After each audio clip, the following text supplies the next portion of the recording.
primera entrevista y nuestra primera entrevistada, que es la doctora María Silvana Spice. Ella es secretaria del registro RUAER.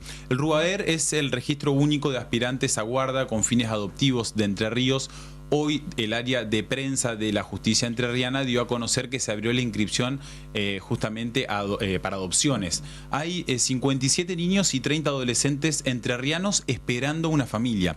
Vamos a hablar de este tema. Le damos la bienvenida a la doctora. ¿Cómo va? Buenas tardes. Muy buenas tardes. ¿Cómo están? Bien, Ayelen Herbel y Tiago Romero te saludan. ¿Cómo están? Sí, sí. Bienvenida a GPS. Bueno, ¿cuáles son los desafíos más frecuentes que tienen en su área cuando se abre el registro de inscripción? Bueno, generalmente desde el equipo de prensa del Superior Tribunal nos piden este dato de cuántos niños, niñas y adolescentes están esperando por una familia, porque realmente es un dato significativo del cual nosotros partimos para poder trabajar, digamos, con todas las personas interesadas en adoptar, porque nos gusta un poco señalar que estos 57 niños de los que vos hablabas en la franja etaria de 0 a 12 años y los 30 adolescentes para los cuales estamos en proceso de búsqueda de familia, son niños, niñas y adolescentes que han atravesado situaciones de vulneración de sus derechos, que llegan a la declaración de adoptabilidad en la medida tal vez más extrema que el Estado puede tomar, que es la separación de su familia de origen, y nosotros buscamos a adultos que tengan las herramientas y la capacidad para poder alojarlos en su familia con esta genuidad y con esta particularidad que ellos tienen, ¿no? Sabiendo que cada uno de ellos es una historia singular, tienen características particulares, vivencias particulares, ¿no? Y por ahí un punto que nos interesa siempre destacar es que la mayoría de estos niños, niñas y adolescentes tienen más de 8 años de edad en general. Muchos de ellos, o tal vez los que son más chicos, están dentro de grupos de hermanos, en algunos casos grupos de hermanos que son numerosos, de 4 o 5 integrantes por grupo fraterno, y muchos de ellos también tienen alguna discapacidad o alguna situación más compleja de salud, ¿no? Y esto de alguna manera es opuesto a lo que nosotros llamamos la disponibilidad adoptiva en general de las personas o de las parejas que se presentan ante los registros para adoptar. Esto no es algo que suceda en Entre Ríos, sino que se da como un fenómeno a nivel nacional, donde la mayoría de los postulantes tiene una disponibilidad adoptiva para niños de menos de 3 años, o sea, que estén dentro de la primera infancia. En el RUAER, por ejemplo, más del 85% de los legajos en trámite que el registro tienen esta disponibilidad adoptiva. Y si pensamos en adolescentes de 13 años o más, apenas supera el 5%, ¿no?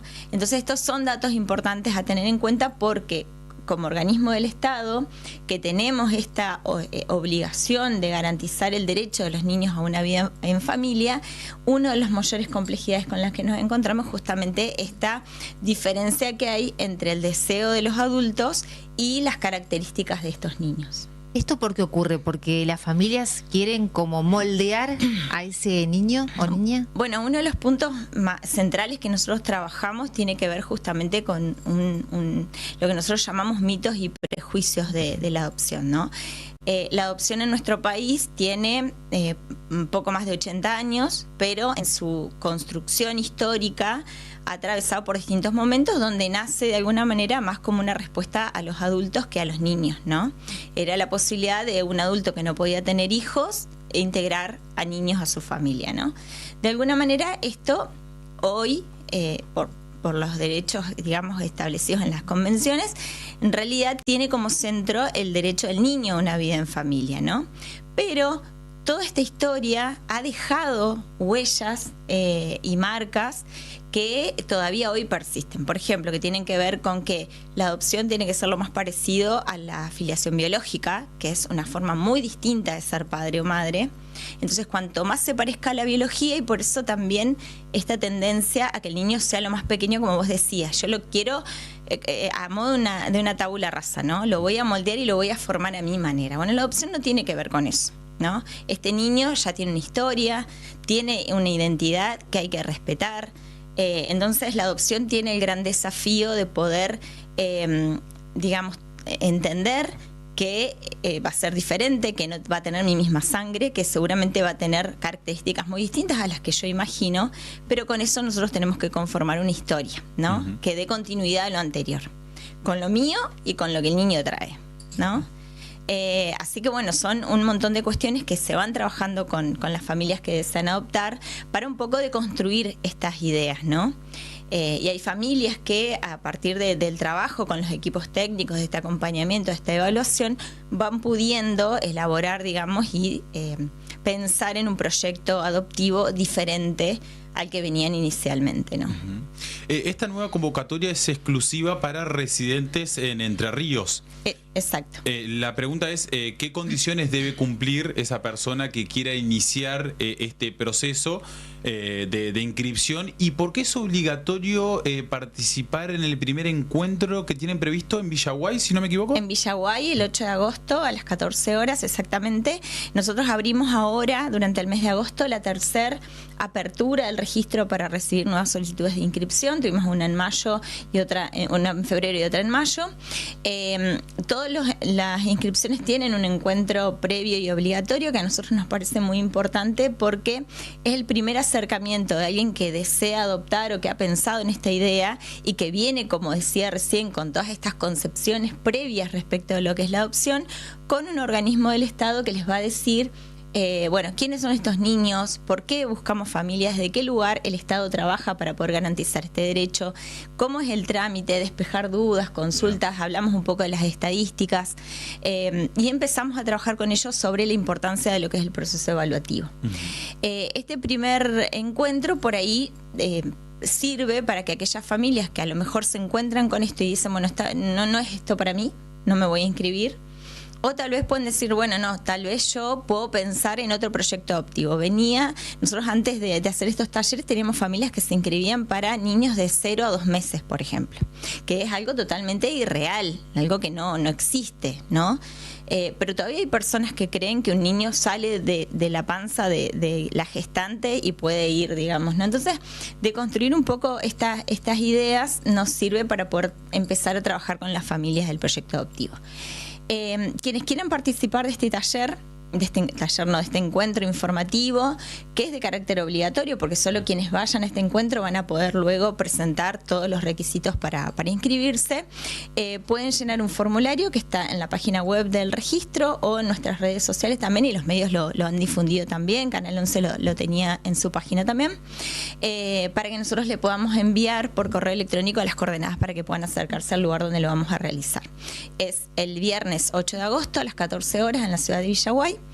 Y respecto a los requisitos que vos me decías, sí, me parece importante señalar que al registro pueden inscribirse tanto personas solas como parejas de igual o distinto sexo, que estén en unión convivencial o que estén casadas, que tengan hijos biológicos adoptivos o que no los tengan.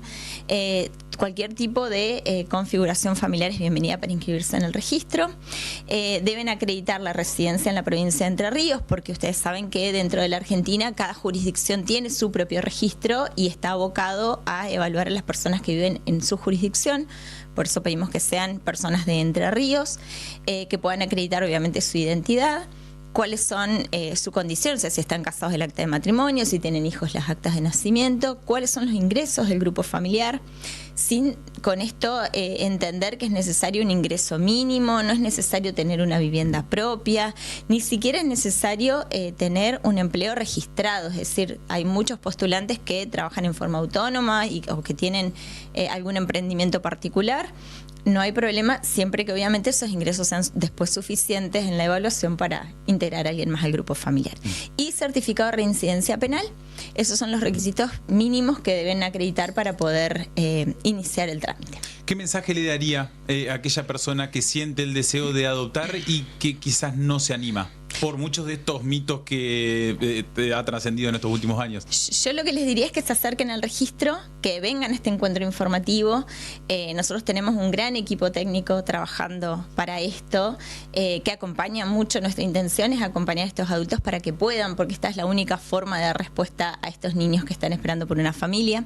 Así que son todos bienvenidos, y lo que necesitamos es adultos que tengan la responsabilidad de poder trabajar en su proyecto adoptivo para poder adquirir las herramientas necesarias para atravesar un proceso de vinculación, que es un proceso de por sí complejo, no como difícil, como sinónimo difícil, sino en el sentido de la complejidad que implica esto de lo que hablábamos, ¿no? Integrar un niño que viene con una historia distinta y que ha atravesado situaciones de vulneración en sus derechos. Una duda que me quedó, que lo mencionó en parte de la entrevista, ¿cómo es el trabajo en aquel niño, niña o adolescente que conforman 3, 4 o hasta 5 hermanos? Porque me imagino que allí debe estar la iniciativa o el trabajo de ustedes para que... Entiendo que para una sola familia quizás es muy difícil, pero para al menos mantener el mismo lugar, la misma ciudad o el mismo entorno, ¿cómo se trabaja allí? Sí, bueno, uno de los principios fundamentales de la adopción es intentar, digamos, al menos que un grupo fraterno pueda permanecer con una misma familia. Pero en caso de que esto no sea posible, lo que determina la ley, y por supuesto para nosotros es sumamente importante, es que ellos sostengan este vínculo fraterno, porque hay que entender que ellos ya son familia desde antes de ingresar al sistema de intervención del Estado, ¿no? Entonces, como vos bien decís, hoy por hoy también las situaciones económicas y sociales que nuestro país atraviesa hacen que por ahí sea difícil poder pensar en una familia que pueda integrar tantos niños a su grupo familiar.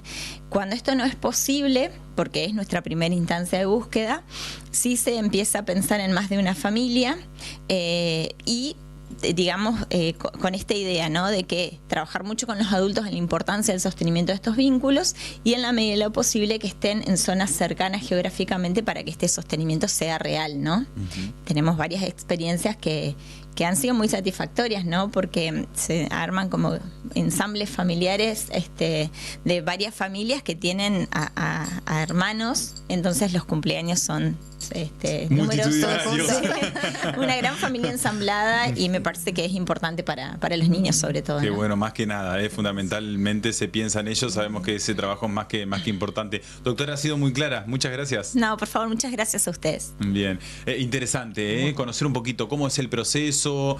También es de esto, de ir sacando de lado algunos mitos que se van creciendo con el paso del tiempo, de los años.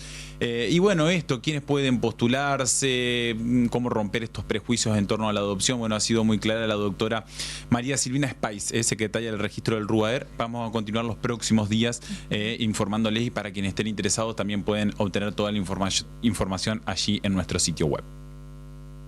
Y nosotros seguimos con más información y le damos la bienvenida a un nuevo auspiciante, Héctor Cejas, corredor público inmobiliario.